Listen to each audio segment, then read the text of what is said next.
Shalom sahabat RPKM yang diberkati Tuhan. Puji nama Tuhan. Saya sangat senang kembali menyapa Bapak Ibu Saudara dimanapun saudara berada. Salam dalam kasih Kristus Yesus Tuhan kita yang hidup. Puji nama Tuhan. Saya percaya setiap kita semuanya dalam kesempatan ini sedang mempersiapkan diri untuk mengikuti segala aktivitas atau pekerjaan yang akan kita lakukan. Kita berdoa supaya semua kita lakukan itu adalah dalam penyertaan Tuhan dan diberkati oleh Tuhan. Haleluya, puji Tuhan. Mari bersama-sama sambil mungkin lakukan perjalanan, ya, mungkin ada di mobil atau dimanapun saudara berada, atau mungkin sedang santai-santai dan yang lain. Mari kita bersama-sama menikmati kebenaran firman Tuhan. Lanjutkan perjalanan dalam penyertaan Tuhan. Lanjutkan pekerjaan dengan anugerah Tuhan. Ya, topik renungan firman Tuhan dalam kesempatan yang baik ini yaitu jangan sia-siakan keselamatan dari Allah. Jangan sia-siakan keselamatan dari Allah, dari Tuhan kita. Pembahasan firman Tuhan diambil dari 2 Korintus 6 ayat 1 sampai 10, 2 Korintus 6 ayat 1 sampai 10. Saya akan baca khususnya ayat yang kedua, nanti ayat yang berikutnya akan menyusul. Bapak Ibu dikatakan demikian. Pada waktu aku berkenan, aku akan mendengarkan engkau. Dan pada hari aku menyelamatkan, aku akan menolong engkau. Sesungguhnya waktu ini adalah waktu perkenanan itu. Sesungguhnya hari ini adalah hari penyelamatan itu. Sesungguhnya hari ini adalah hari penyelamatan itu. Puji Tuhan, haleluya. Bapak Ibu, saudara kasih Tuhan, sahabat RPKM yang diberkati Tuhan, dan juru seluruh pendengar yang lainnya, jika Roh Kudus berbicara kepada hati kita, jangan keraskan hati. Dan jika kita sudah begitu jauh dari Tuhan, maka saya katakan kembali pulang kepada Bapa. Ya, datanglah kepada Tuhan. Yaitu seperti perumpamaan anak yang hilang. Tuhan berkata, ya, dalam nas pembacaan kita hari ini kita perhatikan, dikatakan, pada waktu aku berkenan, aku mendengarkan engkau. Dan pada hari aku menyelamatkan, aku akan menolong engkau. Sesungguhnya waktu ini adalah waktu berkenan. Ya, perkenan itu. Sesungguhnya hari ini adalah hari penyelamatan itu. Puji Tuhan. Yesus telah membuka pintu keselamatan bagi kita yang masih berkenan kepadanya. Yesus telah membuka pintu keselamatan bagi kita. Ketika masih ada perkenanan di hari keselamatan, jangan sampai melecehkan pintu kemurahan, pintu anugerah Allah, atau pintu kasih Tuhan. Akan datang hari ketika pintu itu ditutup, dan kita akan menyesal tanpa akhir. Ya lagi, jangan sampai pintu itu ditutup, nanti kita menyesal di kemudian hari. Selagi pintu itu masih terbuka, pintu keselamatan masih terbuka, pintu surga itu masih terbuka, masuklah melalui pintu yang Tuhan telah sediakan. Siapa itu pintu? Adalah Yesus Kristus sendiri. Melalui pekerjaan Roh Kudus membuat kita mengerti, memahami siapa Yesus. Roh Kudus lah yang menuntun kita untuk percaya kepadanya, datang kepadanya. Roh Kudus lah yang menuntun kita untuk membuka pintu hati kita sehingga Roh Kudus tinggal dan berdiam dalam kehidupan kita. Dan sekaligus kita menjadi anak-anaknya. Dan kita dilahirkan barukan oleh Roh Kudus. Dan kita menjadi milik Kristus. Mari bukakan pintu bagi Yesus. Wahyu 3:20 berkata, lihatlah aku berdiri di muka pintu dan mengetuk. Jikalau ada orang yang mendengarkan suaraku, aku akan masuk mendapatkannya. Yesus sedang mengetuk pintu hati saudara.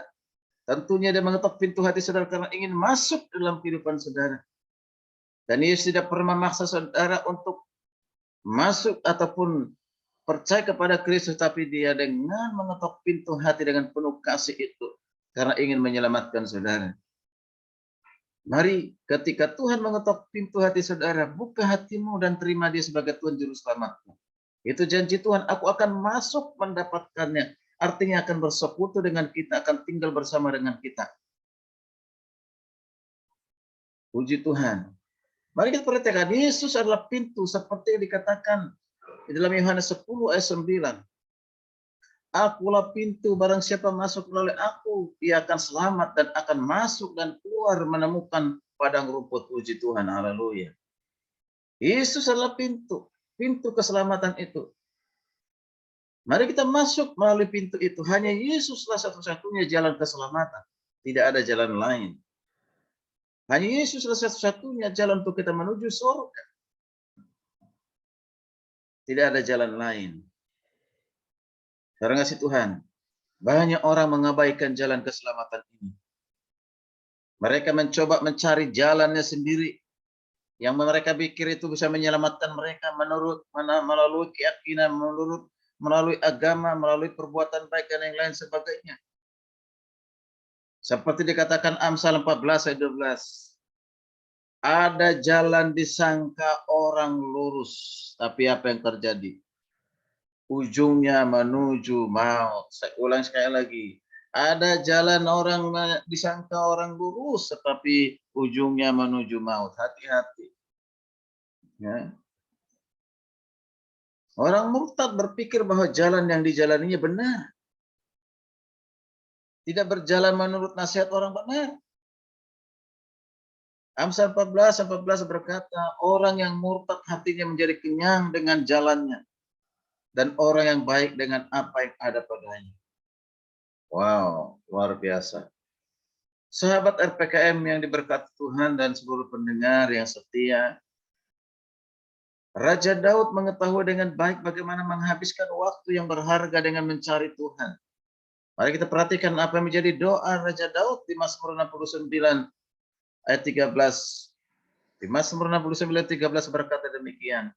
Tetapi aku berdoa kepadamu ya Tuhan. Pada waktu engkau berkenan, ya Allah, demi kasih setiamu yang besar.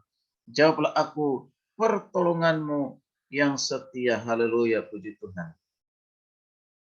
Tuhan itu selalu membuka hatinya bagi setiap orang yang datang kepadanya.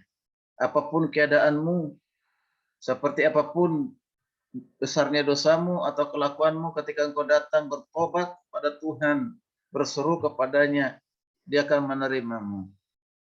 Dia tidak akan pernah menolak seorang pun yang datang kepadanya. Dia menerimanya dengan penuh kasih. Dan engkau akan diselamatkan dan engkau akan diubah menjadi seorang yang berharga di mata Tuhan. Puji nama Tuhan. Bapak Ibu sekalian Tuhan, di akhir renungan ini saya mengatakan, selagi masih ada kesempatan, selagi masih ada kesempatan, jangan pernah sia-siakan kasih Allah. Jangan pernah sia-siakan keselamatan yang pasti dari Tuhan di dalam Yesus Kristus. Terimalah Kristus sebagai juru selamatmu. Karena hanya dialah satu-satunya jalan keselamatan. Karena hanya Yesuslah satu-satunya jalan keselamatan. Tidak ada yang lain. Di bawah kolong langit ini tidak ada nama lain yang di dalamnya diberikan keselamatan. Hanya di dalam Yesus Kristus. Percayalah. Sekali lagi jangan sia-siakan keselamatan dari Tuhan di dalam Yesus Kristus. Puji nama Tuhan.